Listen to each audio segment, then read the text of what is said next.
ওই যে দেখো, মনে হচ্ছে ওই হাড়ির মধ্যে কোনো বাচ্চার কান্নার আওয়াজ ভেসে আসছে। মনে হচ্ছে ওই হাড়িতে কারো বাচ্চা ভাসিয়ে দিয়েছে। ওগো, ওদিকে চলো না, ওই বাচ্চাটাকে যে করেই হোক আমাদের বাঁচাতে হবে। তুমি এক্ষুনি যাও, তুমি গিয়ে ওই হাড়িটাকে ধরে নিয়ে এসো, ওই বাচ্চাটাকে আমাদের ভাসমান বাড়িতে নিয়ে এসো। হ্যাঁ। আর কাঁদিস নে মা, তুই আর কাঁদিস নে। তোর বাবাকে ঝড় বৃষ্টির মধ্যে বাইরে পাঠালাম তোর জন্য খাবারের ব্যবস্থা করতে। কে জানে সে এই ঝড় বৃষ্টির মধ্যে বাইরে কি করছে। আমার যে আর ভালো লাগছে না, খুবই দুশ্চিন্তা হচ্ছে। এদিকে মেয়েটাও খিদের যন্ত্রণায় কান্না করেই যাচ্ছে। আয় মা, আমার কোলে আয়। মারে, আর কাঁদিস না। আমি যে তোকে নিয়ে এখন কোথায় যাব? বাইরে যে অনেক ঝড় বৃষ্টি হচ্ছে। ওই তো দেখছি তোর বাবা আসছে, হাতে তো দেখছি কিছু নেই। তাহলে কি মেয়েটার জন্য কোনো খাবার আনেনি? ওগো, তুমি এত দেরি করলি কেন? মেয়েটা যে খিদের যন্ত্রণায় ছটফট করছে, ওর কান্না আমি থামাতেই পারছি না। শেফা, আমি কি ইচ্ছে করে খালি হাতে এসেছি? আমি যে কোনো খাবারের ব্যবস্থা করতে পারিনি। আমি কোথাও থেকে একটু টাকারও ব্যবস্থা করতে পারিনি। বাইরে যে অনেক বৃষ্টি হচ্ছে, এই বৃষ্টির মধ্যে কে আমাকে টাকা ধার দিবে? আমি কতজনের দ্বারে দ্বারে ঘুরেছি, আর যেভাবে বৃষ্টি হচ্ছে মনে হয় বন্যা হয়ে যাবে। আর বন্যা হলে যে আমাদেরকেও না খেয়ে থাকতে হবে। ওগো, এখন তুমি কি বলছো? এই ঝড় বৃষ্টিতে না খেয়ে থাকতে হচ্ছে? বন্যা হলে আমাদের এই নিচু বাড়িটা সবার আগে তলিয়ে যাবে। আমরা কোথায় যাব, কি করব? পাশের গ্রামে বাস করত মন্টু শিয়াল ও মুন্নি শিয়ালিনী। তাদের ছিল ছোট্ট একটি মেয়ে। ওগো, যেভাবে বৃষ্টি হচ্ছে আমাদের কলা বাগানের কি অবস্থা তুমি কি দেখেছো? এভাবে বৃষ্টি হতে থাকলে তো আমাদের কলা বাগানে পানি জমে কলা গাছগুলো নষ্ট হয়ে যাবে, আর আমাদের জমির সবজিগুলোও নষ্ট হয়ে যাবে। তুমি যাও না, সেগুলো একটু মেরামত করো। হ্যাঁ গো, সেটা তো আমি ভেবে রেখেছি। পাশের গ্রামে নাকি বন্যা হয়েছে। আমাদের জমির যে ফসলগুলো হবে, সেই ফসলগুলো পাশের গ্রামের বন্যার্তদের বিলিয়ে দেব। আর যে কলা গাছগুলো আছে, ওই কলা গাছগুলো কেটে আমরা একটা কলা গাছের বাড়ি বানাবো। হ্যাঁ গো, তুমি তো কথাটা মন্দ বলনি। পাশের গ্রামে যে বন্যার্থরা না খেয়ে আছে, আমাদের ফসলগুলো দিলে ওরা খেয়ে বাঁচতে পারবে। আর যদি একটা কলা গাছের বাড়ি করো, তাহলে সেই কলা গাছের বাড়িটা তো বন্যার পানিতে ডুববে না, আর তখন আমরা অনেককেই আমাদের বাড়িতে ঠাঁই দিতে পারবো। এরপর মন্টু শিয়াল তাদের কলা বাগান থেকে কলা গাছগুলো কাটতে থাকে, আর সেই কলা গাছগুলো কেটে তারা তাদের বাড়িতে নিয়ে আসে। এরপর মন্টু শিয়াল আর তার বউ মুন্নি শিয়ালিনী তাদের বাড়িতে একটা কলা গাছের বাড়ি বানাতে থাকে। আর এমন সময় তাদের গায়ের বাঘিনী চলে আসে। কিরে মুন্নি, এলাম তোদের বাড়িতে একটু লবণ নিতে, আমাকে একটু লবণ দে তো। আর তোরা এটা কি শুরু করছিস? তোরা দেখছি কলা গাছ দিয়ে আবার ঘর করছিস। তোদের কি মাথাটা খারাপ হলো নাকি? নিশ্চয়ই তোরা পাগল হয়ে গেছিস। বাঘিনী মামি, পাশের গ্রামে যে বন্যা হয়েছে, পানির যে ভাব, আমাদের গ্রামে পানি চলে আসবে। এজন্যই তো আমরা এই কলা গাছের বাড়িটি বানাচ্ছি, যাতে করে আমাদের গ্রামে যদি বন্যা হয় আমরা সবাইকে সাহায্য করতে পারবো। আরে, তোদের মাথাটা খারাপ হয়ে গেছে। তোরা আবার কলা গাছের বাড়ি বানিয়ে সেগুলো দিয়ে আবার অন্যদের সাহায্য করবি? তোদের এখানে থাকলে আমারও মাথা খারাপ হয়ে যাবে। যাই বাবা, আমার লবণ লাগবে না, আমি বাড়ি চলে যাই। আরে আরে বাঘিনী মামি, তুমি চলে যাচ্ছে কেন? আরে দাঁড়াও, লবণটা তো নিয়ে যাও। এরপর অঝরে বৃষ্টি হতেই থাকে, আর এই বৃষ্টিতে পুরো গ্রামে বন্যা হয়ে যায়। ওগো, সত্যি তো দেখি বন্যা হয়ে গেছে। এখন আমাদের ঘরের মধ্যেও পানি ঢুকে গেছে। মেয়েটার কান্না যে আর সইতে পারছি না।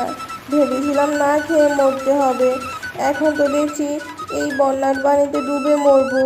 কি করব বলো না, তুমি কিছু একটা করো। শেফা, তুমি একদম চিন্তা করো না। তুমি মেয়েটাকে নিয়ে বাইরে চলো, গিয়ে দেখি যদি কিছু একটা ব্যবস্থা করতে পারি। ওগো, বাইরে এত পানি, বন্যায় আমাদের ভাসিয়ে নিয়ে যাবে। মেয়েটাকে নিয়ে এখন কোথায় যাব, কি করব? আমার মেয়েটা 2 দিন ধরে না খেয়ে আছে। এভাবে চলতে থাকলে যে আমার মেয়েটা মরে যাবে। আমরা এখন কোথায় যাব? হে সৃষ্টিকর্তা, আমাদেরকে সাহায্য করো।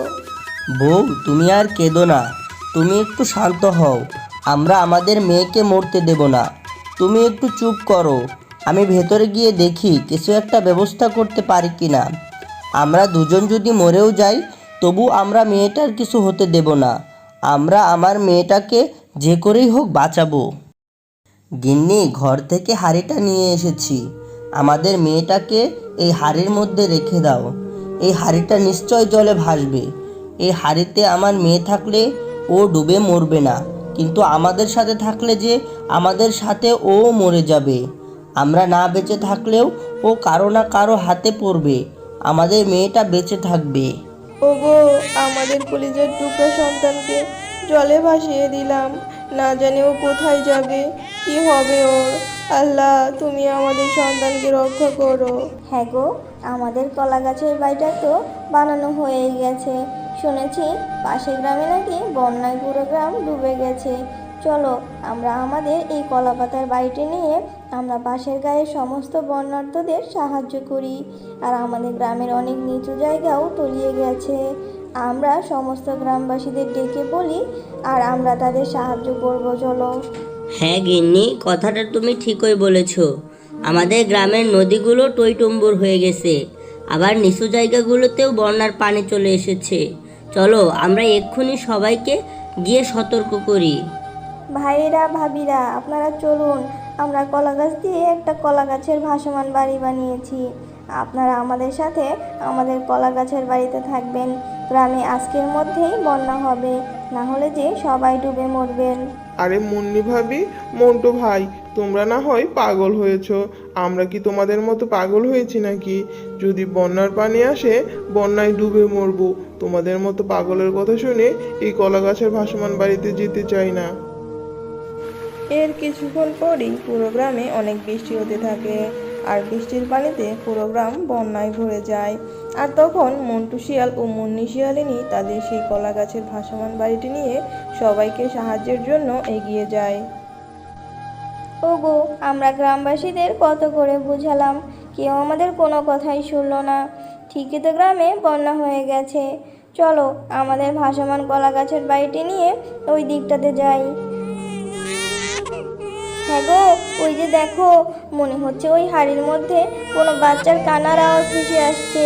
মনে হচ্ছে ওই হাড়িতে কারো বাচ্চা ভাসিয়ে দিয়েছে। ওগো, ওদিকে চলো না, ওই বাচ্চাটাকে যে করেই হোক আমাদের বাঁচাতে হবে। তুমি এক্ষুনি যাও, তুমি গিয়ে ওই হাড়িটাকে ধরে নিয়ে এসো। ওই বাচ্চাটাকে আমাদের ভাসমান বাড়িতে নিয়ে এসো। হ্যাঁ গো, এই বাচ্চা দেখতে কত সুন্দর, কত মিষ্টি মুখখানা। না জানি কোন বাবা মায়ের আদরের সন্তান। নিশ্চয়ই তারা অনেক বিপদে পড়েছিল। তারা বিপদে পড়েই হয়তো তাদের এই বাচ্চা মেয়েটিকে হাঁড়িতে ভাসিয়ে দিয়েছে।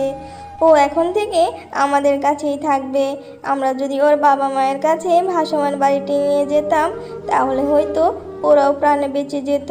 মা মা, এই ছোট্ট বোনটাকে দেখতে অনেক সুন্দর, ভালোই হয়েছে। আমার একটা বোন হয়েছে, এখন থেকে আমি ওর সাথেই থাকবো। মন্টু ভাই, মুন্নি ভাবি, তোমরা আমাদের সাহায্য করো। আমরা যে পানিতে ডুবে মারা যাব, আমাদের সাহায্য করো। আমরা না বুঝে তোমাদের অনেক কথা শুনিয়েছি। তোমাদের এই ভাসমান বাড়িটি আমাদের শেষ ভরসা। আমাদেরকে বাঁচাও। কি হলো বাঘিনী মামি, আপনারা না আমাদেরকে কত কিছু বলেছেন। যাই হোক, আপনারা তাড়াতাড়ি আমাদের ভাসমান বাড়িতে উঠে আসুন। কখনোই কোনো কিছুকে অবহেলা করতে নেই।